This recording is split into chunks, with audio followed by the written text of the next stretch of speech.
جب آقا علیہ السلام کے معجزات کی لسٹ بنتی ہے تو سب سے بڑا معجزہ آقا علیہ السلام کا قرآن ہے، اور یہ دائمی معجزہ ہے، یہ ابدی معجزہ ہے، یہ مستقل معجزہ ہے، یہ زمان و مکان کی حدود سے ماوراء معجزہ ہے۔ اب جب سب سے بڑا معجزہ قرآن ہے تو قرآن کی حیثیت کیا ہے؟ قرآن مجید نے کہا کہ قرآن مفصل علم ہے، علم تفصیلی ہے قرآن۔ تو گویا حضور علیہ السلام کا سب سے بڑا معجزہ قرآن ہوا، اور قرآن کی سب سے بڑی شان علم ہے، اور آقا علیہ السلام کے معجزے کا تسلسل ہی اولیاء کی کرامات ہیں۔ تو قرآن مجید میں اللہ رب العزت نے کئی اولیاء کی کرامات بیان کی، ان میں سب سے بڑی کرامتوں میں سے دو کرامتوں کا ذکر کرتا ہوں۔ ایک سیدنا سلیمان علیہ السلام کے دربار میں صادر ہوئی، جب آپ نے پوچھا کوئی ہے جو ملکہ سبا کا تخت میرے پاس لے آئے، جنوں کے ایک سردار نے کھڑے ہو کے کہا، اس نے کہا میں لا سکتا ہوں۔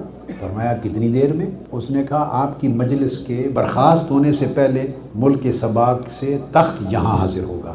آپ نے اس کی آفر کو قبول نہیں کیا۔ جس کی آفر قبول ہوئی، جس کی کرامت قبول ہوئی، وہ قرآن مجید کہتا ہے وَقَالَ الَّذِي عِندَهُ عِلْمٌ مِّنَ الْكِتَابِ۔ پھر آپ کے دربار کا ایک اور شخص کھڑا ہوا جو صاحب علم تھا، اس کے پاس کتاب کا علم تھا۔ اس نے کہا انا آتیک بہی قبل ان یرتد الیک طرفک، میں یمن سے تخت ملکہ سبا کا لا سکتا ہوں۔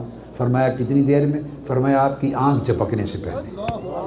اب قرآن مجید نے، آپ سوچئے اس کرامت کو کتنا جوڑ دیا علم کے ساتھ۔ پہلے کو کہا جنات کا سردار تھا، اس کے پاس تو صاف ظاہر ہے ماورائے انس طاقت تھی، تو اس نے کہا اتنی دیر میں لا سکتا ہوں۔ پھر جو کھڑا ہوا تو اس کو یہ نہیں کہا کہ ایسا شخص کھڑا ہوا جو بڑا عابد و زاہد تھا، ایک ایسا کھڑا ہوا جو تہجد گزار تھا، ایک ایسا کھڑا ہوا جو بڑا کرامات والا تھا، کوئی چیز ذکر نہیں کی۔ فرمایا قال الذی عندہ علم من الکتاب، جس کے پاس کتاب کا علم تھا۔ اس نے کہا آنکھ جھپکنے سے پہلے، اور اس نے آنکھ جھپکنے سے پہلے پیش کر دی۔ تو سب سے بڑی کرامت جس کا ذکر قرآن مجید میں آیا، اور سب سے بڑی کرامت یوں کہ دربار نبوت میں کرامت ظاہر ہو رہی ہے۔ اللہ کا نبی ہے تخت پر بیٹھا ہوا، اور تخت پر بیٹھے ہوئے اللہ کے نبی کے سامنے اس کی امت کا ایک ولی کرامتاً تخت کو لا رہا ہے، اور اس کرامت کا عنوان بنایا الذی عندہ علم من الکتاب، جس کے پاس علم تھا۔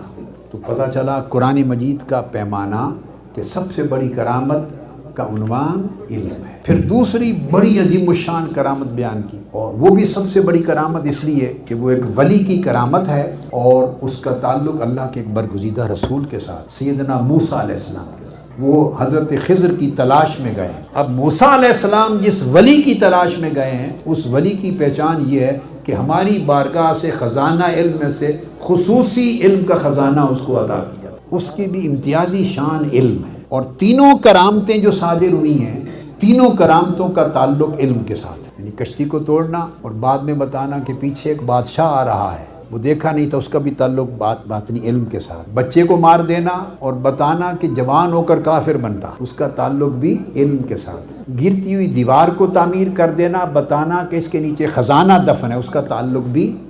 سلیمان علیہ السلام کے دربار میں اس شخص نے کرامت صادر کی جس کے پاس علم تھا۔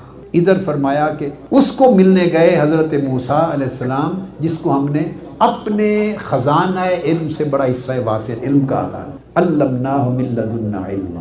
تو یہ قرآن مجید کا ایک معیار دیا آپ کو۔ تو معیار قرآن معجزہ کے باب میں بھی علم سب سے اونچا، اور کرامت کے باب میں بھی علم سب سے اونچا مرتبہ۔